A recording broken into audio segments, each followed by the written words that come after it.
Hoi allemaal, welkom weer bij een nieuwe aflevering van Mega Rasa. Leuk dat jullie kijken en ik ben Mega.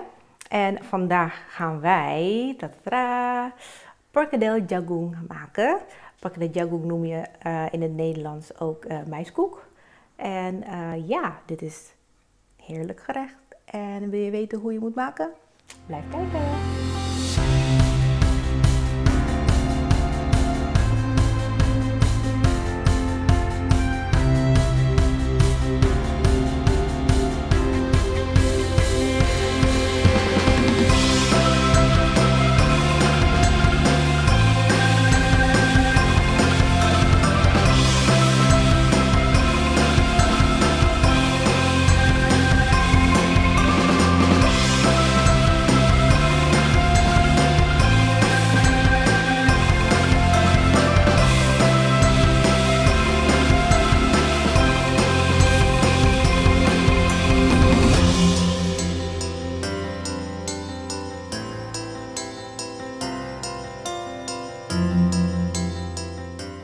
Hallo allemaal, welkom bij Mega Rasa. Leuk dat jullie kijken. Ik ben Mega en vandaag gaan we weer wat lekkers maken. We gaan vandaag perkedel jagung maken, oftewel maïskoek. Ja, ze noemen het maïskoek in Nederland. Maar in het Indonesisch is het perkedel jagung. Perkedel komt het waarschijnlijk uit van het woord frikandel. Van het Nederlands woord natuurlijk.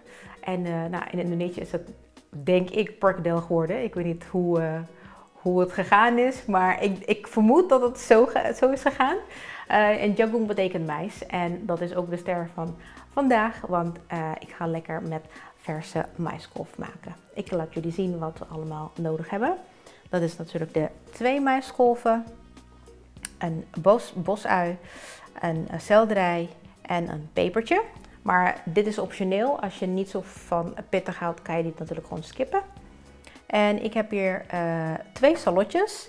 Ja, eigenlijk 3, maar deze is best wel groot. Dus ik heb hier 2 salotjes. Maar als je kleintjes hebt, gebruik gewoon 3. En 3 knoflook. En ik heb hier zo'n babytje, vind ik een beetje zielig, dus dat doe ik gewoon erbij. Ik heb hier groentebouillon, witte peper, wat zout. En voor de balans suiker. En dan heb ik hier bloem, een rijstmeel. En de rijstmeel heb ik gekocht bij de Aziatische supermarkt. Ziet er zo uit. En ik weet eigenlijk niet of ze bij Albert Heijn verkopen. Ik denk het wel, Albert Heijn heeft alles.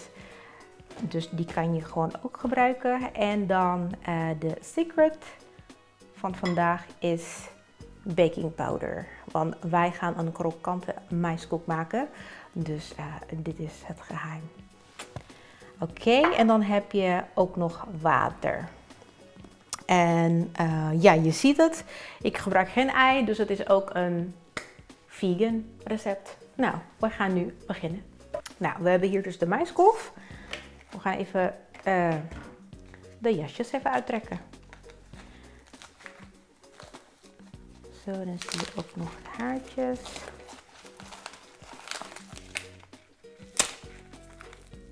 Zo, dan kan je gewoon zo eraf aftrekken. Dus ook de haartjes even weghalen.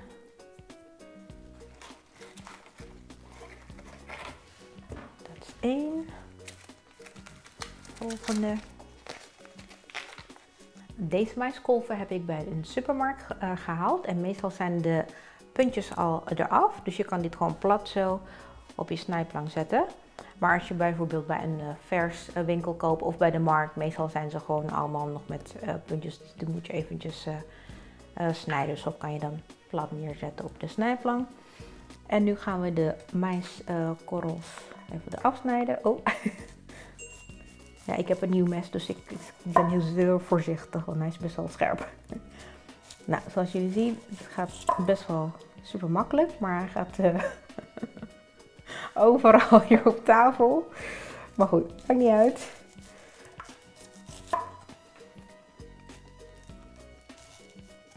Ja, het is nu gewoon overal verspreid.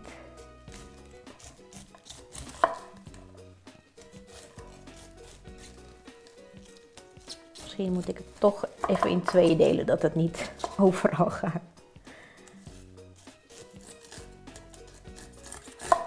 Alright, dat is 1.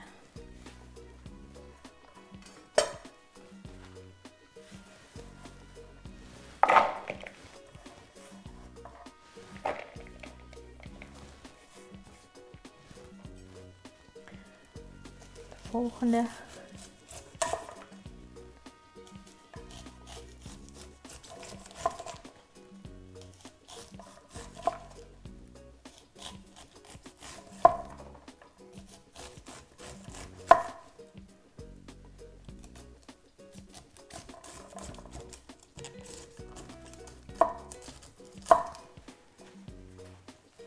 Zo.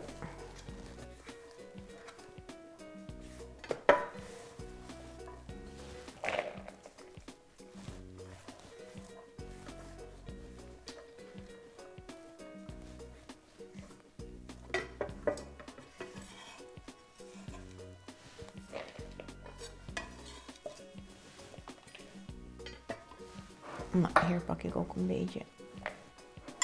Die kleintjes hoef ik niet te pakken. Oké, de volgende stap is de salotjes. Gaan we even pakken. Salotjes heb ik al geschild. Dus snij ik even in wat kleinere stukken.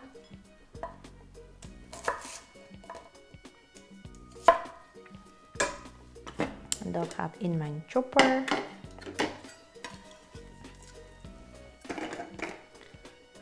Zo, 3 salotjes en 3 knoflookteentjes. En dan doe ik ook een beetje van de maiskorrels erin.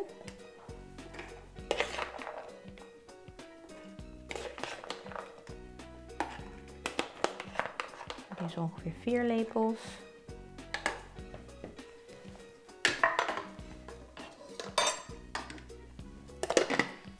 En dit gaan we even mixen.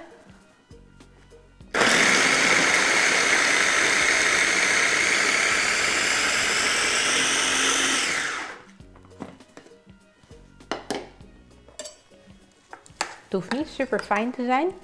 Het kan ook gewoon zo, een beetje grof. Ik doe dan nog heel eventjes.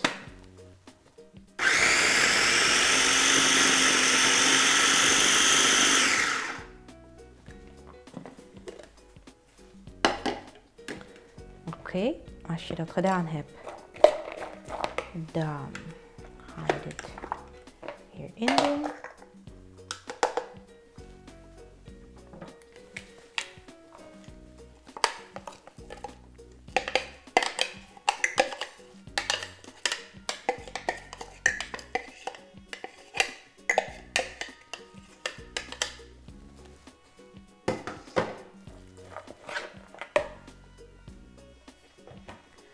En dan snijden wij nu de bosuitjes en de selderij. En als je geen selderij hebt, kan je gewoon ook, als je van koriander houdt, kan je ook koriander gebruiken natuurlijk. Of peterselie, dat is ook wat je wel lekker vindt. En toevallig heb ik dit thuis, dus heb ik maar selderij gebruikt. Nou, dan gaan we gewoon even lekker fijn snijden.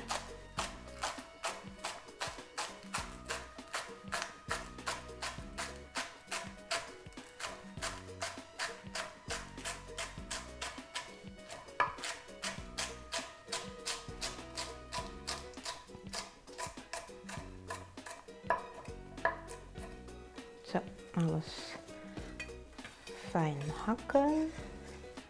Die doen we ook hierin.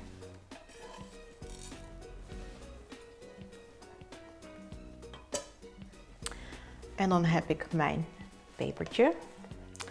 Nogmaals, dit is optioneel. Je hoeft het niet te nemen. Maar ik vind het gewoon wel lekker voor de spicy bite, zeg maar. En ik vind het ook leuk dat het af en toe wat rood er doorheen zit. Nou, ook in dunne reepjes snijden.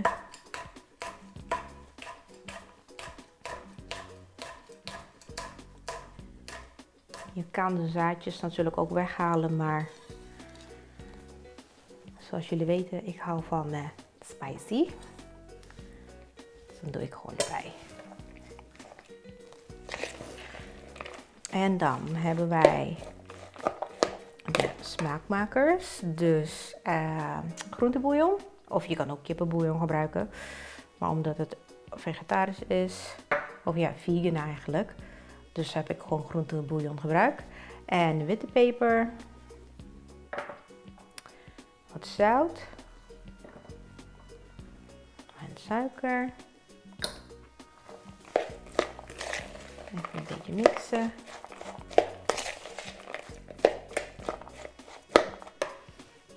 En de bloem gaat er doorheen.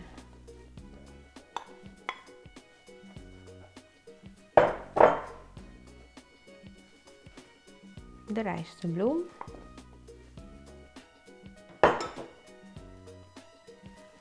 En de laatste bakpoeder.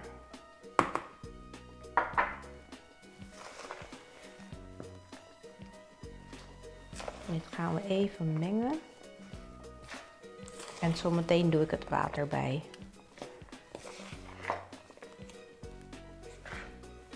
Ik meng het even zodat al de kruiden goed gemengd zijn, goed verdeeld zijn. En dan voeg ik het water toe.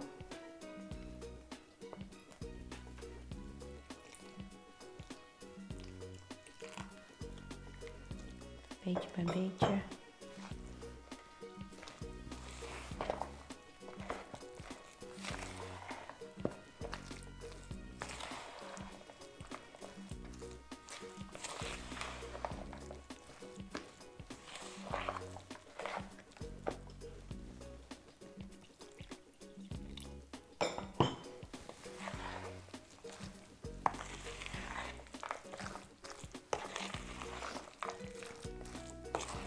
Zo, dit ziet er wel gezellig uit.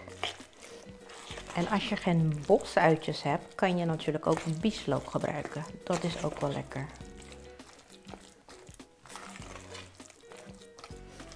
Maar je kan gewoon echt, ja, andere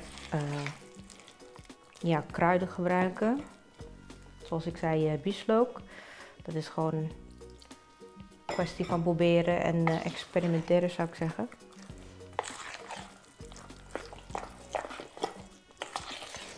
Zo, nu hebben we een heel mooi beslag.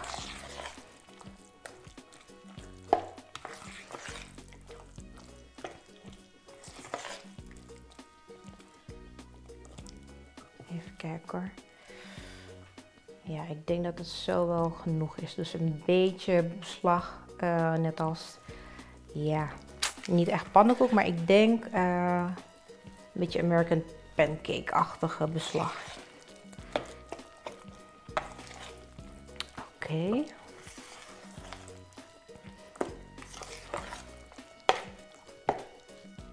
Ja, ik denk dat ik tevreden ben en we gaan het zo meteen. Gaan we zo even bakken. Nou, de maïskoekbeslag is klaar. Ik heb hier een pan staan met ongeveer 500 ml olie, zonnebloemolie. En even het beslag nog een keer roeren. Even kijken of mijn even checken of mijn olie al warm is. En dat doe ik meestal met een eetstokje. En dan doe ik gewoon erin, een houten eetstokje. En als die bubbeltjes begint te komen, betekent dat die warm is. Dus hij is nu al warm. Volgens mij heb ik dit al eerder gezegd in mijn vorige video hoor. Maar als je nog nooit mijn video hebt gezien, check het even. En vergeet ook niet te subscriben en natuurlijk op de like button klikken. En voor alle recepten, als je niet meer weet, oké, wat heeft ze erin gedaan, kan je natuurlijk gewoon kijken op mijn website. En, oh ja, en ik gebruik ook gewoon een eetlepel. Zo, ja, ik maak geen speciale maat lepeltjes of zo, maar gewoon een eetlepel. Zo, die doen we erin. Doe je gewoon voorzichtig erin.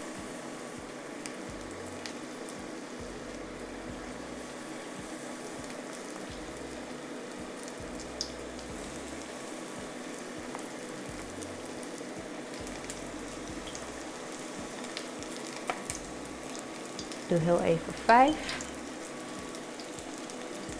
Niet te veel erin doen.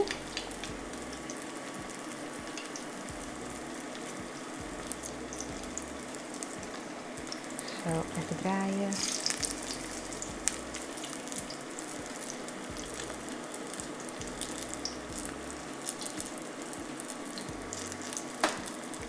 Even kijken hoor. Dit gaan we gewoon bakken totdat die goudbruin wordt.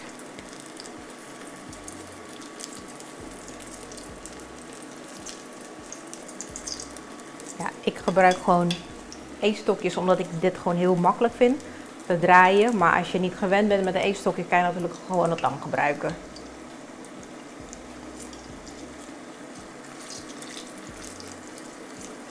Nou, bij de volgende batch kan ik denk ik gewoon 6 erin doen of 7.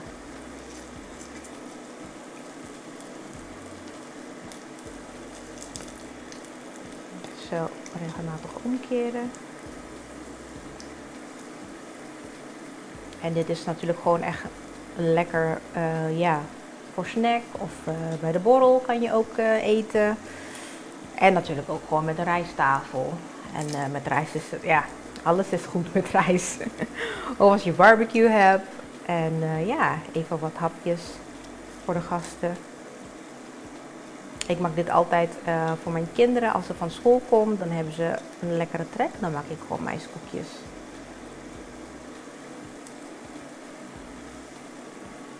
Oké. En dan heb ik hier al klaarstaan. Even aan die kant.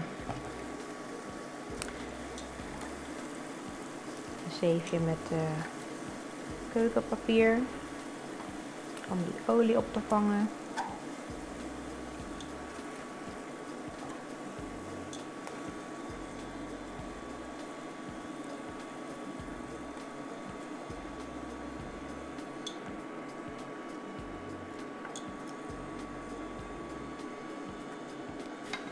Oké, de volgende batch. Even roeren.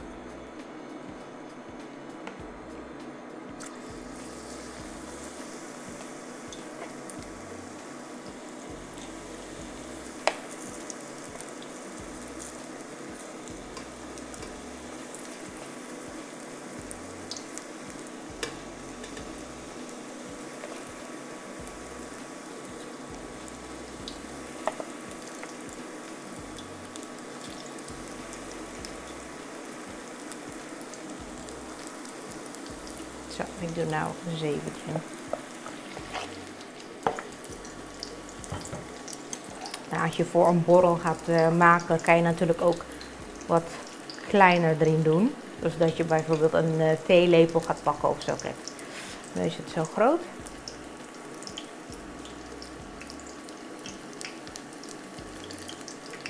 Vind ik een mooi formaatje.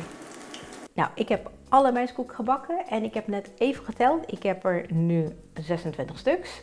Maar de cameraman, a.k.a. mijn man, die heeft er ondertussen 4 gegeten. Dus er waren er ongeveer, niet ongeveer, 30 stuks. Dus van die 2 maïskolven heb ik er 30 stuk maïskoekjes van gemaakt. Dat is toch geweldig. En moet jullie horen. Hij is super crispy, super krokant. Dus dit is dus mijn maïskoek à la Megarasa. Als jullie denken van oké, ik wil dat echt een keertje maken, kijk even op megarasa.com voor de recept, wat je allemaal nodig hebt. En vergeet ook niet te subscriben natuurlijk als je het nog niet hebt gedaan. En ook te liken. En en volg ook mijn Instagram, want ik ben ook op Instagram natuurlijk. En nou, dat was het. En ik hoop dat jullie het leuk vinden. En ik zou zeggen, probeer het. En ja, tot de volgende keer. Doei!